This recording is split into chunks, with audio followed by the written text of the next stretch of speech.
আসসালামু আলাইকুম ওয়া রাহমাতুল্লাহি ওয়া বারাকাতুহু। আলহামদুলিল্লাহ, প্রিয় বন্ধুরা, আমরা শুরু করছি ১৪ নম্বর তাজভিদ। আজকে আমরা পড়ব ১৪ নম্বর তাজভিদ। ১৪ নম্বর তাজভিদে রয়েছে শাদীদাহ। শাদীদাহ অর্থ শক্ত। হ্যাঁ, শাদীদাহ অর্থ শক্ত। শাদীদ আসছে না? শাদীদা শব্দের অর্থ হচ্ছে শক্ত। দেখুন, বলছে হামজার উপর যদি কখনো সাকিন পাওয়া যায়, আওয়াজ নিঃশ্বাস শক্তভাবে বন্ধ করে পড়তে হয়। হামজাহ সিফাতে শাদীদাহ, আওয়াজ নিঃশ্বাস শক্তভাবে বন্ধ করে শাদীদাহ।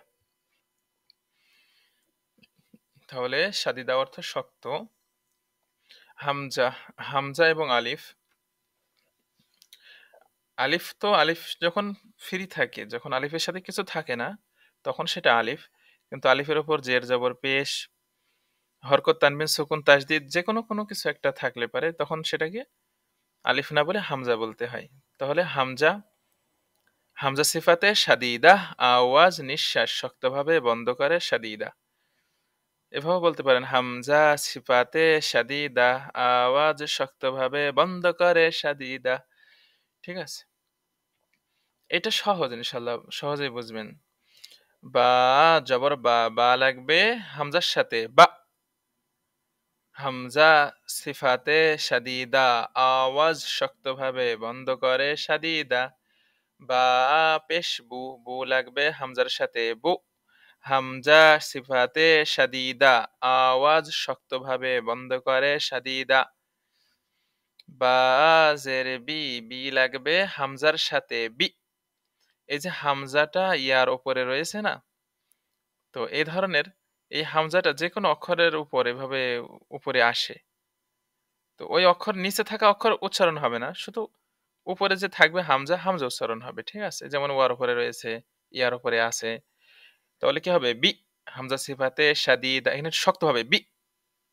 হামজা সিফাতে শাদীদা, আওয়াজ শক্তভাবে বন্ধ করে শাদীদা। তো এভাবে যা, জু, জি, এইভাবে শক্তভাবে। ঠিক আছে, যেমন ওই যে ফাজআলাহুম কাসফিম মাকুল, মা, মা লাগবে হামজার সাথে, মা। ওখানে হামজা সিফাতে শাদীদা, এই যে এখানে আসছে মা, তারপরে কি কুল। তো মিম পেশ মু, মু লাগবে হামজার সাথে, মু। হামজা সিফাতে শাদীদা, আওয়াজ শক্তভাবে বন্ধ করে শাদীদা। আশা করছি বন্ধুরা আপনারা এই ১৪ নম্বর তাজভিদের শাদীদা বুঝতে পেরেছেন। আমি পরবর্তী তাজভিদে যাচ্ছি, ১৫ নম্বর তাজভিদ। এটা এখানে একটু সময় যাবে। দেখুন, বলছে আল্লাহ শব্দের লাম পড়ার ২ নিয়ম, পাতলা আর মোটা। আল্লাহ শব্দের লাম পড়ার নিয়ম হচ্ছে ২টি, পাতলা করে পড়া আর হচ্ছে মোটা করে পড়া। জেরে করে পাতলা, জবর আর পেশে করে মোটা। জেরে করে পাতলা, জবর আর পেশে করে মোটা। আল্লাহ শব্দের লামের ডাইনে যদি জবর পেশ হয়, ডাইনে মানে আল্লাহ শব্দের লাম, আল্লাহ শব্দের লামটা চিনেন তো? এই যে এইটা হচ্ছে আল্লাহ শব্দের লাম, এই যে এইটাও আল্লাহ শব্দের লাম। আবার বিশেষ করে এই যে এই লামটা হচ্ছে আল্লাহ শব্দের লাম।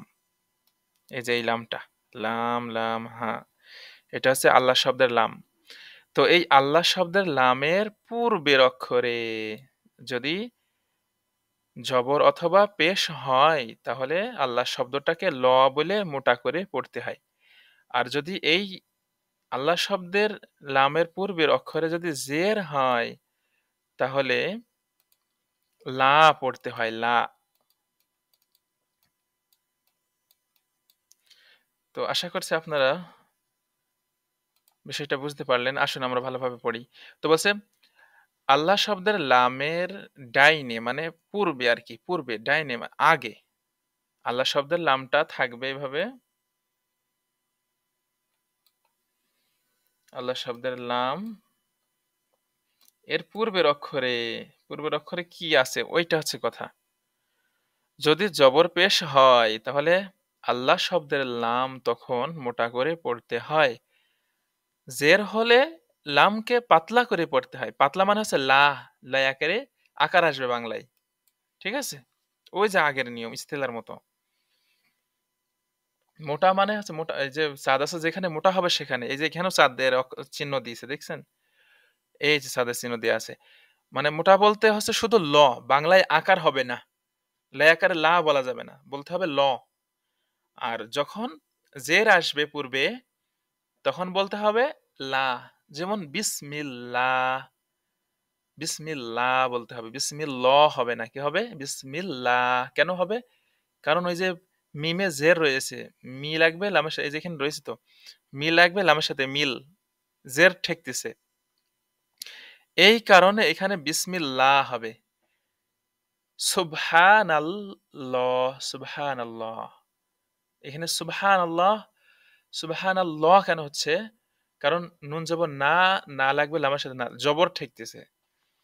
এভাবে আরো অনেক শব্দ রয়েছে, দোয়ার শব্দ আছে, জিকিরের শব্দ রয়েছে। ওইগুলোতে আমরা অনেক সময় ভুল করি, কিন্তু এই নিয়মটা না জানার কারণে আমাদের ভুল হয়। তো আসলে আমরা ভালোভাবে পড়ি। লামে আল্লাহর ডাইনে যাবর লামে আল্লাহ মোটা বিশেষ দ্রষ্টব্য। আল্লাহ শব্দের লাম বলতে, হ্যাঁ দেখছেন, বিশেষ দ্রষ্টব্য দিয়ে দেখিয়ে দিচ্ছে। আল্লাহ শব্দের লাম বলতে এই যে লামকে বোঝায়, এই যে লামটাকে বোঝায়। তো ঠিক আছে, আসলে আমরা পড়ি। হামজা জবর আ, আ লাগবে লামের সাথে, আল লাম খাড়া যাবর, এটাও কিন্তু আল্লাহ শব্দের লাম। ঠিক আছে, এই দুটো পাশাপাশি দুইটা লাম দিয়ে যে শব্দটা আসছে আল্লাহুম্মা, এই দোয়ার শব্দ এটা, বিভিন্ন দোয়ার মধ্যে আছে। তো আল লাম খাড়া যাবর ল, ল কেন? এই যে লামে আল্লাহর পূর্বে জবর, জবর লিখতেছে, জবর আর পেশে করে মোটা। মোটা মানে লাম খাড়া যাবর ল পড়তে হবে। তো হামজা জবর আ, আ লাগবে লামের সাথে, আল লাম খাড়া যাবর ল, আল্লাহ। এই যে লামে আল্লাহ, আর ছন্দে ভাবে বলতে হয়, লামে আল্লাহর ডাইনে জবর, ডাইনে মানে আগে আর কি, পূর্বে। লামে আল্লাহর ডাইনে জবর লামে আল্লাহ মোটা, সাদ আছে যেখানে, মোটা হবে সেখানে, বাংলায় আকার দেওয়া যাবে না। হা পেশ হু, হু লাগবে মিমের সাথে, হুম মিমের উপর তাসদীদ গুন্না করা ওয়াজিব, কালো তারকা যেখানে গুন্না হবে সেখানে, মিম জবর মা, হুম্মা। তাহলে কি হলো? আল্লাহ, আল্লাহুম্মা। ঠিক আছে, আল্লাহুম্মা। হুমে গুন্না মিমে গুন্না করে আবার মা বলতে হবে। র জবর র, সিন ওয়া পেশ, র কিন্তু মোটা, সিন ওয়া পেশ সু, সিন সিফাতে। তো পেশের বামে ওয়াও সাকিন, একালিফ মাদে আসলি। দেখছেন এখানে মাদে আসলির পরে তো আর গলা হামজাও নাই, লম্বা হামজাও নাই, কিচ্ছু নাই, তো মাদে আসলি, একালিফ মাদে আসলি বাস। রসু লাম পেশ লু, এই আলিফ বাদ, এই আলিফ উচ্চারণ হবে না, এই লাম উচ্চারণ হবে না, এই জিয়াদা অক্ষর। এই লুটা গিয়ে এই লামে গিয়ে লাগবে, লাম পেশ লু, লু লাগবে লামের সাথে, লুল। এবার লাম খাড়া জবর কি বলবো আমরা? কি লাগলো এখানে? কি যোগ হইলো? পেশ যোগ হইলো না? এই যে পেশ আছে, তাহলে কি হবে? ল। তাহলে বলেন, লাম খাড়া জবর ল। এরপরে দেখুন, এই যে লামের উপর খাড়া জবর একালিফ মাদে আসলি, ঠিক আছে, আমরা ল বলবো, একালিফ টানবো, ল। ঠিক আছে, টানলাম। এখন এই যে মাদে আসলির পরে এখানেই হা রয়েছে, আবার এখানে দম ফেলিবার জায়গা, হায়ে রয়েছে জের, জের আছে, দম ফেলালে পরে কি হবে? আরদি সাকিন হবে। তাহলে আমরা কোন ছন্দের সাথে মিললো? মাদে আসলির পরে আমরা আরদি সাকিন পাইলাম, তাহলে কি হবে? মাদে আসলির বামে আরদি সাকিন, মাদে আসলির পরে আরদি সাকিন, কি হবে? তিন আলিফ মাদে আরদি, এখানে মাদে আরদি হয়ে গেল না? তাহলে এই লামে এবার কয় আলিফ টানতে হবে? তিন আলিফ টেনে এই হায়ে আরদি সাকিন করতে হবে। তাহলে দেখুন, লু লাগবে লামের সাথে, লুল, লাম খাড়া যাবর ল, লুল, ল, ল টেনে আমরা হাই ঠেকাবো, লুল ল, ল। ঠিক আছে? এই হায় গিয়ে ঠেকে যাবে। সাকিনে মনে, মনে সাকিন ধরে ৩ আলিফ টেনে ঠেকায় দিতে হবে। ল কি হবে তাহলে? রাসূলুল্লাহ। রসু ১ আলিফ টান। লুল্লাহ ৩ আলিফ টান। ল দম ফেলিবার জায়গায় ম্যাক্সিমাম জায়গায় মাদে আরজি আছে। এরপর হচ্ছে নুন আলিফ জবর না, জবরের বামে খালি আলিফ, মাদে আসলি, ১ আলিফ মাদে আসলি, ১ আলিফ টান ব্যাস, না বলে ১ আলিফ না। র পেশ রু। রু লাগবে লামের সাথে, রুল। আলিফ বাদ, আলিফে কিচ্ছু নাই, ফ্রি। এই লামটাও বাদ। রু লাগবে লামের সাথে, রুল। লাম খাড়া জবর ল, রুল ল। এই লামে লামে আল্লাহর ডাইনে জবর লামে আল্লাহ মোটা, সরি লামে আল্লাহ ডাইনে পেশ, পূর্বে পেশ। এই যে পূর্বে পেশ লামে আল্লাহ মোটা। না, রুল। এবার লাম খাড়া জবর ল, ল টেনে হাই লাগাতে হবে। হাই যেহেতু মাদে আর যে এখানে মাদে আসলির বামে আর দি সাকিন ৩ আলিফ মাদে আর জি। না রুল ল, রুল ল, গোল চিহ্ন ওয়াকফে তাম, এখানে দম ফেলাতে হবে। তাহলে না রুল ল। এরপর হচ্ছে বাজের বি, বি লাগবে সিনের সাথে, বিস। সিনসিবাতে সফিরা শিশতাই সফিরা, বিস। মিমজের মি, মি লাগবে লামের সাথে, মিল। লাম খাড়া যাবর এবার লা, বিসমিল্লাহ। লা কেন? লামে আল্লাহর ডাইনে জের, লামে আল্লাহ পাতলা, পাতলা মানে বাংলায় আকার আসবে, লয় আকারে লা। তো বিসমিল্লাহ, লা টেনে এবার আমরা হাই ঠেকাবো। লা মাদে আসলির বামে আর দি সাকিন ৩ আলিফ মাদে আর জি। বিসমিল্লাহ। আশা করছি লামে আল্লাহ পড়ার নিয়ম আপনারা বুঝেছেন বন্ধুরা। এই সহজই যে এই লামে আল্লাহর পূর্বের অক্ষরে যদি জবর আর পেশ থাকে, তার মানে জবর আর পেশ যদি লামে আল্লাহর সাথে যোগ হয়, যদি লাগে আর কি, জবর পেশ যদি যোগ হয়, তাহলে ল, ল বলতে হবে, ল পড়তে হবে। লাম খাড়া জবর ল পড়তে হবে, আল্লাহ শব্দের লাম মোটা করতে হবে।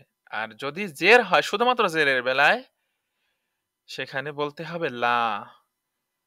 এই শব্দগুলো অনেক সময় বিভিন্ন জায়গায় কোরআনেও রয়েছে, অনেক দোয়ার মধ্যে আছে। তো আশা করছি বন্ধুরা আপনারা বুঝেছেন। আর উপরে রয়েছে সাদিদা, সাদিদা শক্ত করা, এটাও সহজ।